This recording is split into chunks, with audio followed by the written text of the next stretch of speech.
संहारिणी द्राविणी च जृंभिणी रौद्ररूपिणी इत्यश्च शक्तयो देवी शत्रुपक्षे नियोजता। नमस्कार, उदय India digital में आपका स्वागत है। मैं हूँ उपाली अपराजिता।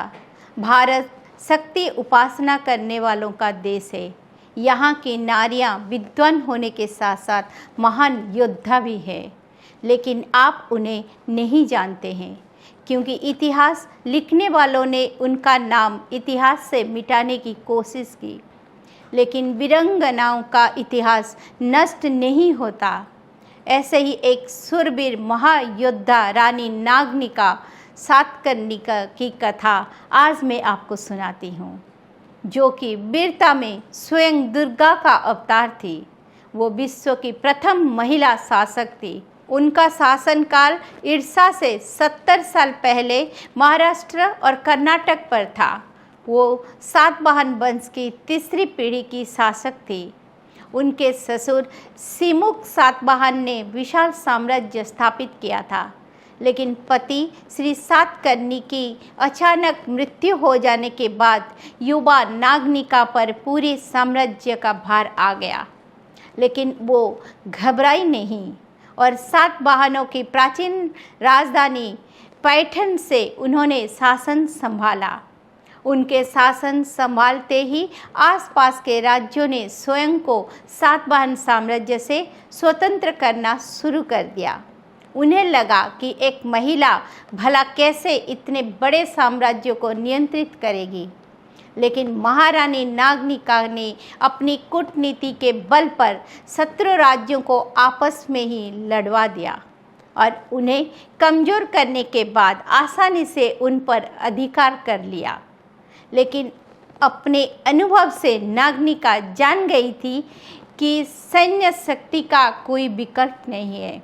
इसीलिए उन्होंने अपने साम्राज्य को एक सैन्य राज्य में ढाल दिया। हर नागरिक को प्रशिक्षित करके सेना का हिस्सा बना दिया।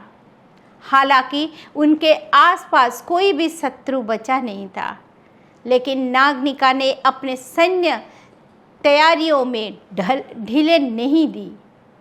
उनका कहना था कि किसी को इस भ्रम में नहीं रहना चाहिए कि कोई शत्रु कभी हम पर आक्रमण नहीं करेगा। दुष्ट और हिंसक प्रवृत्तियां कभी समाप्त नहीं होते हैं।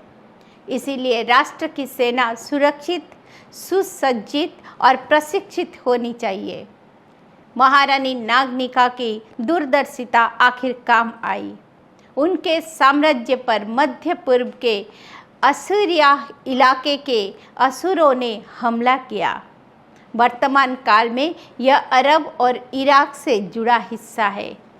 यह असुर अपने साथ लाखों की फौज लेकर आए थे।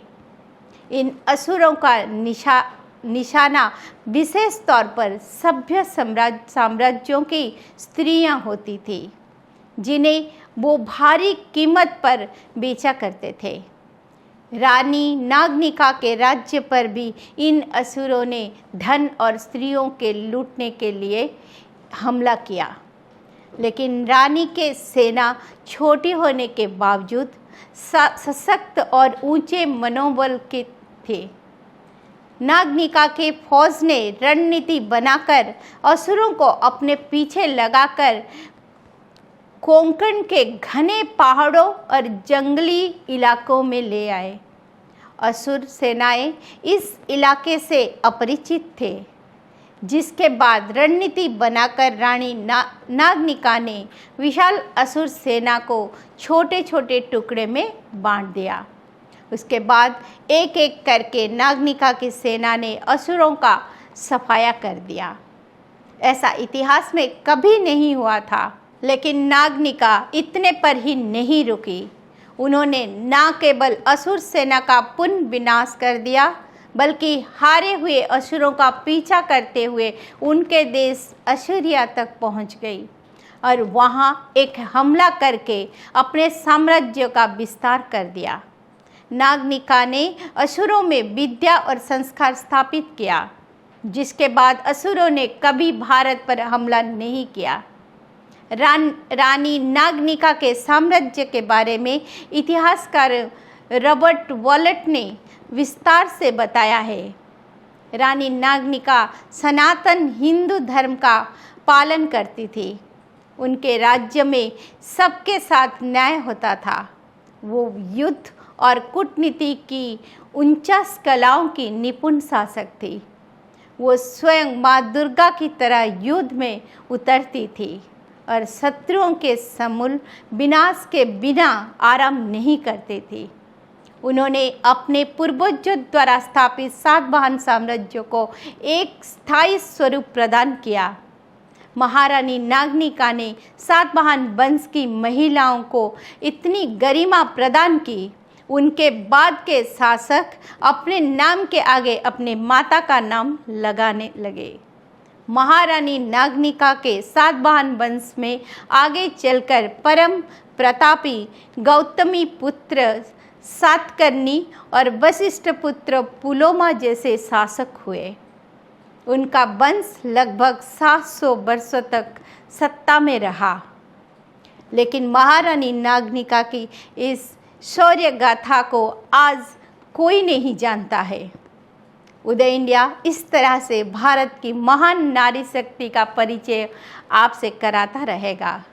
अगर आपको हमारा ये एपिसोड अच्छा लगता है तो उसे शेयर करना ना भूलें।